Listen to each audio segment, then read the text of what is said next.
Today, we've got a few stories for you. One about a guy who doesn't need any advice and actually feels pretty good about himself, and a couple who could probably use some thoughts and advice. Let's get into it. First off, I just left my wife and I feel 100 fine about it.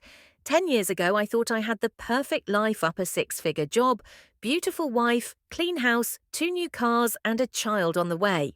My job made me happy and I was good at it. And the stability was great. My wife loved me for me and ignored my flaws as I tried to perfect them. In return, I adored her, and we seemed to be the perfect couple. People would always compliment us and talk about how envious they were of our relationship and everything. It kept getting better. I kept getting promotions. The kids, now 3, were born, and we eventually moved from an ordinary house to an incredibly nice one. My wife was doing very well in her career, optometrist, and we took fun vacations every year. Again, I thought I had it made. I don't know how this would have prompted it, but in early 2015, I bought her a Tesla for her birthday. She hadn't gotten a new car since 2008, and I kept getting new cars. Therefore, I surprised her. She loved it, loved me. I remember spending that entire day just taking rides in it and figure out how all the gadgets and icons worked. It was complete downhill from there. I don't know how that would have triggered anything. But in the months following, she became increasingly distant from not only me, but from her children. My oldest 10 female in particular felt hurt by this, and would often try to ensue conversations with her mother in order to get her talking some days. This would work, and she would be pleasant others. It would have had the opposite effect. The first time I suspected that I was no longer her man of choice was in July 2016, when I noticed she was no longer going to yoga classes, but telling me we were on the same phone plan, and part of that plan was we could see our locations of our phones. I was routinely browsing the app one day and noticed she appeared to be at someone's house since she had been irrationally angry that day prior to leaving. I didn't question her about it when she got home from yoga. Instead, I chose to closely observe where she went. During her yoga times, it would always seem to end up at the same house, a well-off neighborhood, probably a step above ours. A little north of town, I was getting ready to confront her when I noticed that she had been returning to yoga again. During this period, she became incredibly distant and hormonal. My entire family had noticed this behavior going on for over a year now, but I had had enough.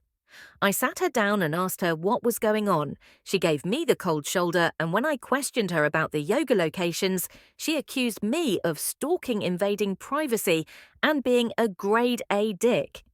That's when I asked her, "Are you cheating on me?" Of course, the answer was no. What followed in the weeks to come was distrust, hatred, and plain anger towards me. It was clear she knew I had caught on and was now trying to play the "I can't believe you'd think this" victim card. But I knew I saw through it all when she finally admitted she had seen and slept with another man. That's when I made my mistake. I forgave her.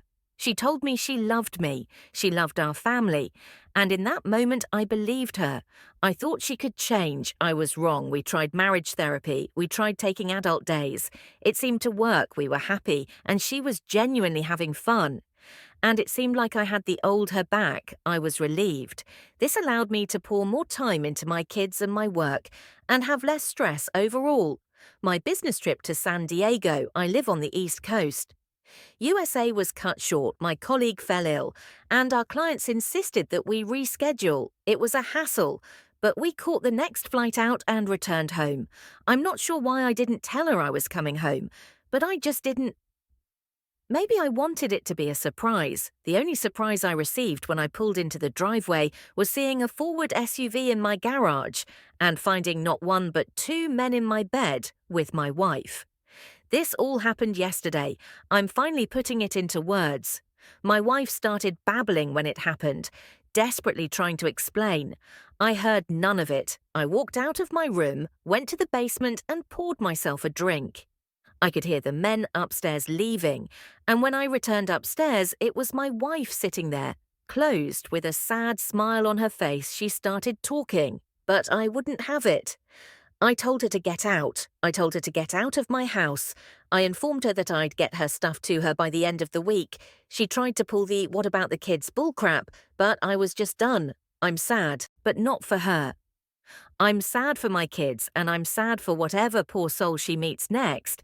I will fight hard for my kids, but my biggest fear is losing them. I know the court will rule, and incredibly in favor of mothers. I hope they realize that I've spent the last 3 years doing my best to mend a broken marriage for my family, and nothing has worked. I told my kids this morning. They asked why Mum didn't spend the night last night. I didn't make them go to school today. They're all upstairs together. This whole situation is terrible for everyone involved. It could have been completely preventable. I don't pity my wife. I hope that she has one label for the rest of her life. Cheetah, I want her to follow her. I want people to know she is a prominent optometrist in our area. This could very well hurt her business if word spreads, which it very well may. Thought you should know. A happy update. Greetings again. Not sure if you remember me, but I posted here around 2 months ago with the story of how I caught my wife cheating and what it did to our family. I was incredibly distraught. But as of July 13th, 2018, our civil court case has officially concluded. It was a quick and easy process, and I was victorious in everything. I'm not sure if this violates any rules, so mods, please feel free to remove. But I figured since I received such positive support from my last post, it would be my duty to post an update. Please feel free to skip over the long paragraphs if you don't want to read. I'll post too long. Didn't read at the end. 2 months ago, I came home from a business trip to find my wife in bed with 2 men.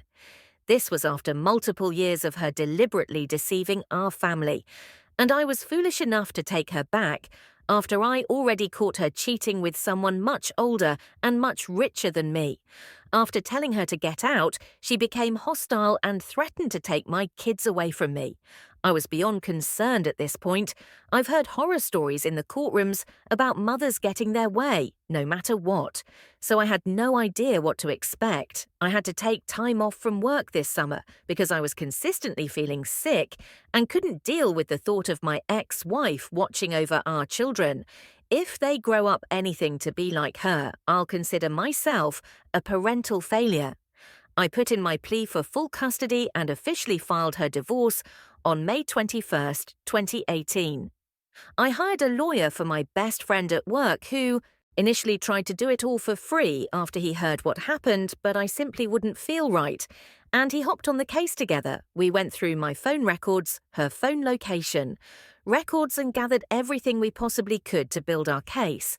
Court ceremony began on July 12th, the week after my kids and I returned from our vacation. I did not take them out of state for my lawyer's advice, but it was a good little distraction. My 10-year-old daughter oldest seemed to be emotionally stable enough to answer some questions by both lawyers. Even after I requested her not to have to deal with this whole thing, she stated how my ex-wife had been difficult and paranoid for the last year, but she had learned to live with it, which is something no child should have to experience. However, the thing that tipped the ceremony was her announcement of moving to Southern California, which would mean kids would have to pick all 3 of them. Picked me. Her lawyer tried to argue that I was sabotaging them, influencing the kids to pick me over her, but the answer was clear. They wanted to stay in the same house with the same friends, in the same school. The court ruled in favor of them living full-time with me. They were permitted to visit their mother whenever they please, as long as this day does not extend 14 days without me.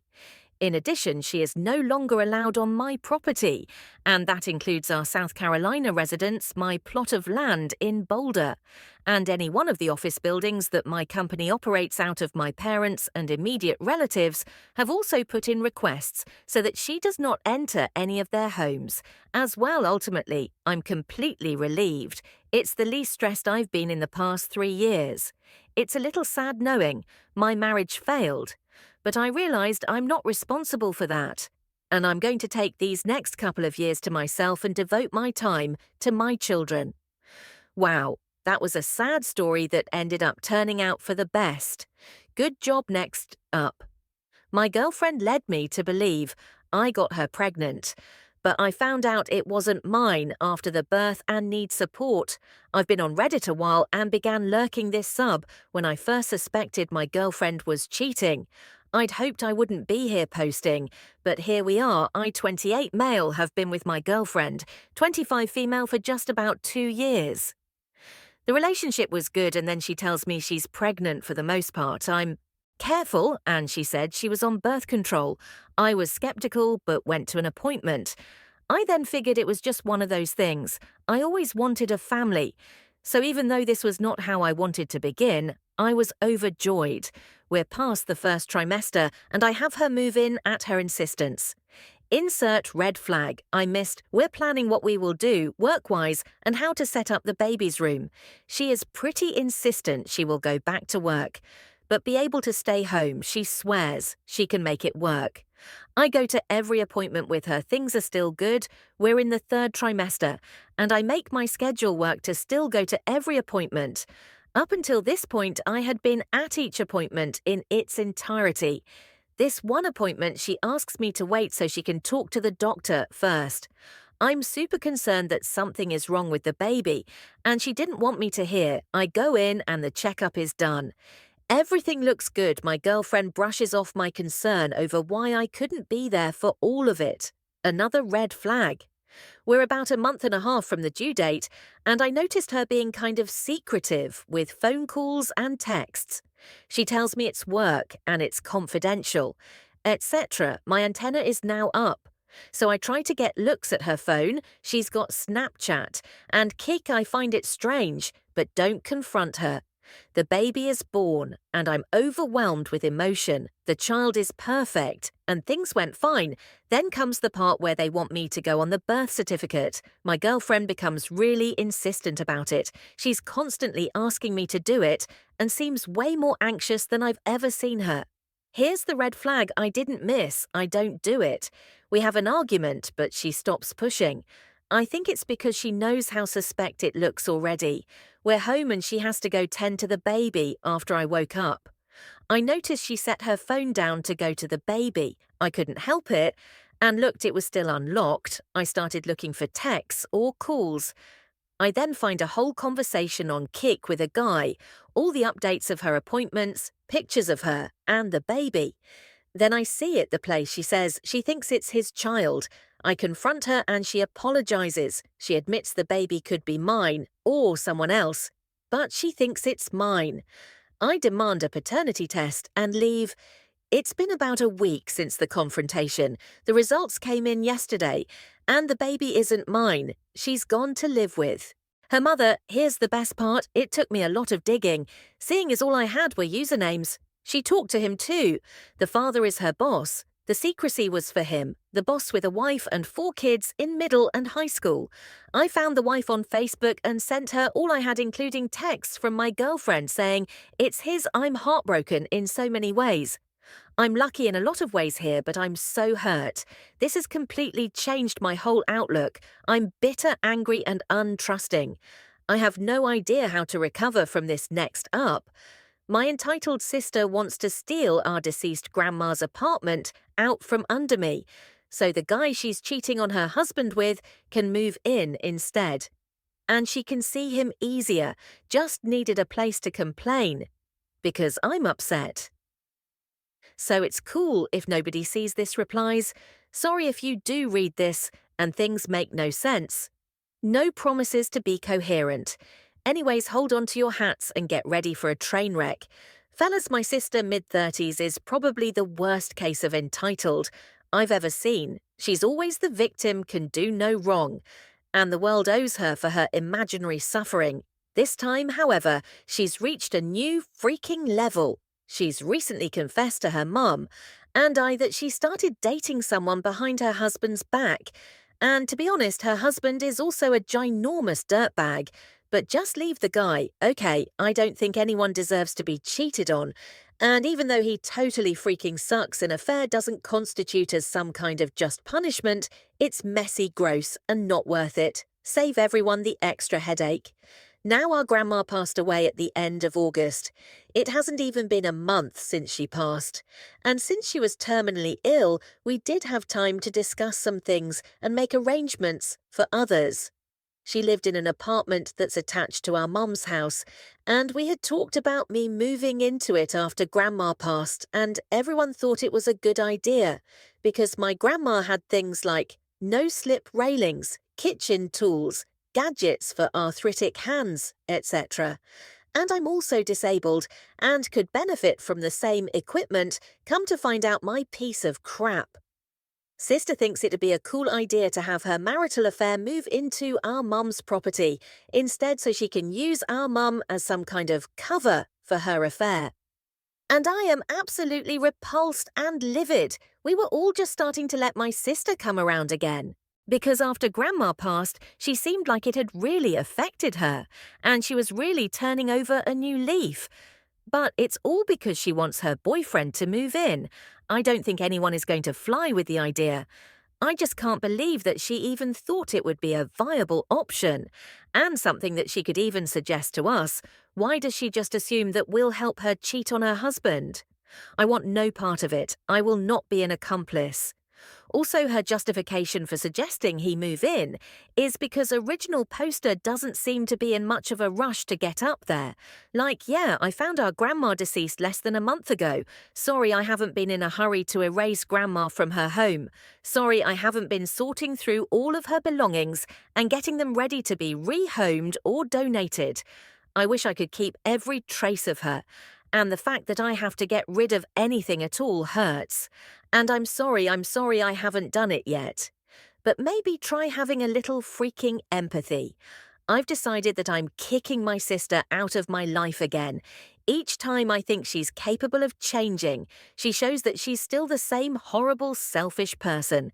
And I'm done falling for the charade. Have fun with the inevitable divorce proceedings. Good luck explaining all this bullcrap to your kids too.